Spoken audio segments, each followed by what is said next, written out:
Ցավալի է, երբ Եվրամիության գլխավոր դիվանագետը բացահայտ հայտարարում է, որ մտադիր չէ համագործակցել Վրաստանի կառավարության հետ, որն ընտրվել է վրաց ժողովրդի կողմից, ընդ որում խոսելով այդ նույն ժողովրդին աջակցություն ցուցաբերելու մասին։ Այդ մասին ասված է Վրաստանի արտաքին գործերի նախարար Մակա Բոջորիշվիլու հայտարարության մեջ՝ ի պատասխան Կայա Կալասի մեկնաբանությանը։ ԵՄ բարձր ներկայացուցիչն ավելի վաղ հայտարարել էր, որ Բրյուսելը չի ցանկանում աջակցել Վրաստանի կառավարությանը, բայց ուզում է աջակցել վրաց ժողովրդին։ Կալասի խոսքով քննարկումներ են ընթանում, թե ինչպես կարելի է դա լավագույնս անել, որպեսզի Վրաստանի բնակիչները չկորցնեն Եվրոպայի հետ կապված հույսերը։ Ի պատասխան Բոջորիշվիլին նշել է, որ իրական գործընկերության հիմքը երկխոսությունն է, այլ ոչ թե միմյանցից հեռավորություն պահպանելը։ Վրաստանը շարունակում է հավատարիմ մնալ Եվրոպական միության հետ համագործակցությանը հիմնված փոխադարձարգանքի և փոխըմբռնման վրա, նշել է Վրաստանի արտգործնախարարը։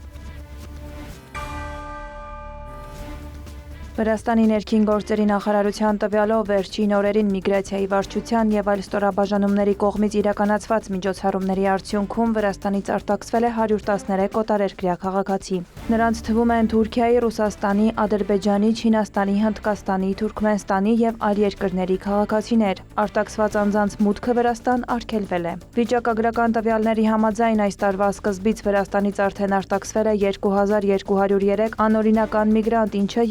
70%-ով գերազանցում է ամբողջ 2025 թվականի ընդհանուր ցուցանիշը։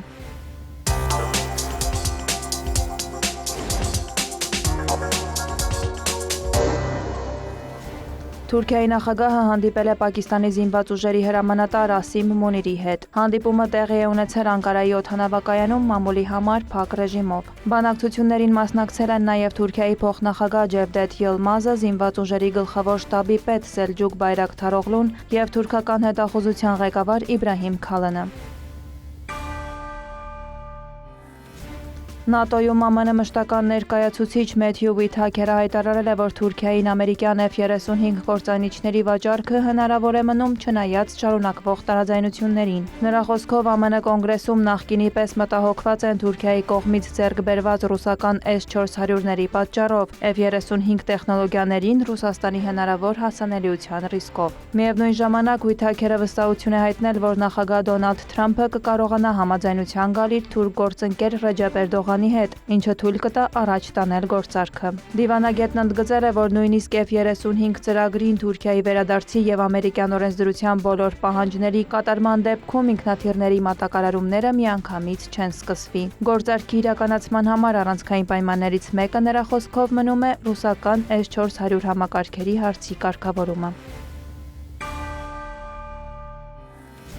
Թուրքիայի ռազմաօդային ուժերի երկու ռազմատրանսպորտային ինքնաթիռ 30 տոննա մարդասիրական բեռ են հասցրել Վենեսուելա։ Այն ներառում է վրաններ, ժամանակավոր ճամբարների համար նախատեսված սարքավորումներ, ինչպես նաև շուրջ 7 տոննա դեղորայք և բժշկական նյութեր։ Կարակասում Թուրքիայի դեսպանը հայտարարել է, որ թուրք փրկարարները բարձր գնահատական են ստացել Վենեսուելայի իշխանությունների և բնակիչների կողմից, ընդգծելով, որ Անկարան կշարունակի աջակցել երկրին։ Վենեսուելայի արտգործնախարար Իվան Գիլը շնորհակալություն էր հայտնել Թուրքիային օգնության համար և նշել տարերային աղետի հետևանքների վերացմանը մասնակցած թուրք մասնագետների բարձր պրոֆեսիոնալիզմը։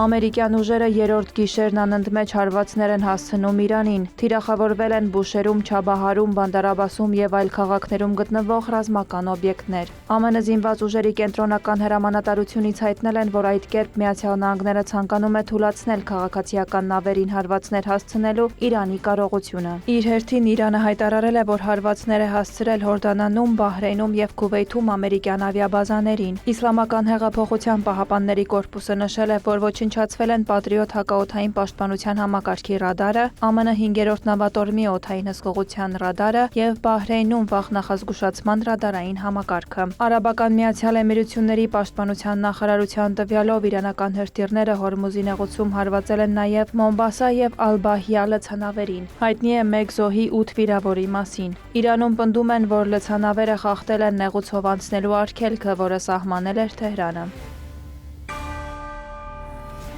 Թեհրանը հավերժ կմնա Հորմուզի նեղուցի պահապանը, հայտարարել է Իրանի արտաքին գործերի նախարար Աբբաս Արաղչին։ Ավելի վաղ ԱՄՆ նախագահ Դոնալդ Թրամփը նմանատիպ հայտարարություն է արել Միացյալ Նահանգների մասին, հայտնելով տարանցիկ վճարներ սահմանելու մտադրության մասին։ Միացյալ Նահանգների նախագահը միանգամայն ճիշտ է, ով ապահովում է առևտրային նավերի անվտանգանցումը Հորմուզի նեղուցով, նա պետք է փոխհատուցում ստանա իր ծառայությունների համար։ Իրանը միշտ եղել է նեղուցի պահապանը եւ միշտ կմնա, գրել է Աբբաս Արաղչին սոցիալական ցանցերում։ Ավելի վաղ Թրամփը հայտարարել էր Հորմուզի ծովային շրջափակման վերսկսման մասին, որը նրա պնդմամբ կվերաբերի միայն իրանական նավերին եւ բեռներին։ Անցումը կմնա բաց այլ երկրների համար, սակայն Վաշինգտոնը մտադիր է գանձել 20% անվտանգության վճար։ Իրանի արտաքին գործերի նախարարը ի պատասխան այդ հայտարարության խոստացել է սահմանել ավելի արդարացի վճար։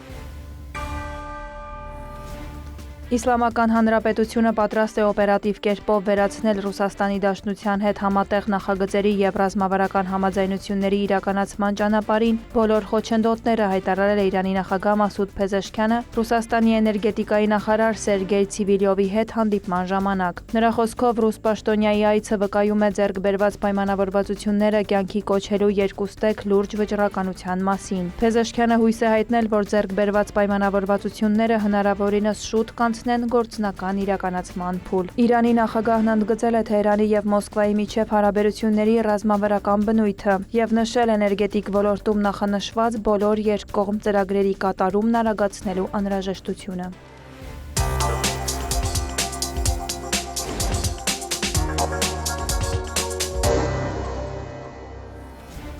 Ադրբեջանի նախագահ Իլհամ Ալիևը շնորհավորական նամակ է հղել Ֆրանսիայի նախագահ Էմանուել Մակրոնին երկրի ազգային տոնի Բաստիլի գրավման օրվա կապակցությամբ։ Իր ուղերձում Ալիևը նշել է, որ Ֆրանսիայի նախագահի հետ վերջին հեռախոսազրույցները, ինչպես նաև անցյալ տարի Կոպենհագենում իրենց հանդիպումը թույլ են տալիս խոսել ադրբեջանա-ֆրանսիական հարաբերությունների պատմության մեջ նոր դարաշրջանի մասին։ Ադրբեջանի նախագահը վստահություն է հայտնել, որ Բաքուն եւ Փարիզը կշարունակեն համատեղ աշխատանքը տարբեր ոլորտներում երկկողմ համագործակցության զարգացման ուղղությամբ։ Ադրբեջանի նախագահ Իլհամ Ալիևն ընդունել է Սլովակիայի նախագահ Պետեր Պելեգրինիին։ Ալիևը գոհունակություն է հայտնել երկու երկրի միջև ակտիվ երկխոսության շարունակման կապակցությամբ։ Նրա խոսքով երկկողմ օրակարգի եւ համատեղ գործունեության տարբեր ոլորտների ուղղությամբ առաջընթաց են տեսնում։ Ադրբեջանի նախագահը նաեւ նշել է, որ Պելեգրինիի այցի օրակարգը շատ հագեցած է։ Սլովակիայի նախագահն էլ ասել է, որ Ալիևի այցը Բրատիսլավա պատմական իրադարձություն էր երկկողմ դիվանագիտական հարաբերություններում։ Ռուսաստանն ու Ադրբեջանն իսկապես տարբեր մոտեցումներ ունեն Ուկրաինայի իրավիճակի հետ կապված, սակայն Մոսկվայում պրագմատիզմ են ցուցաբերում եւ երկկողմ հարաբերությունները չեն կապում այդ հարցերի հետ, հայտարարել է Ռուսաստանի նախագահի մամուլի քարտուղարը։ Դմիտրի Պեսկովի խոսքով Մոսկվան համաձայն չէ Ուկրաինայի հարցում Բաքվի մոտեցումների հետ եւ դա ռուս-ադրբեջանական հարաբերություններում տարաձայնությունների առարկա է։ Միևնույն ժամանակ Կրեմլի խոսնակն ընդգծել է, որ դա չպետք է ստվեր գցի երկկողմ հարաբերությունների վրա։ Վարդուհի Հարությունյան, հարևաններ։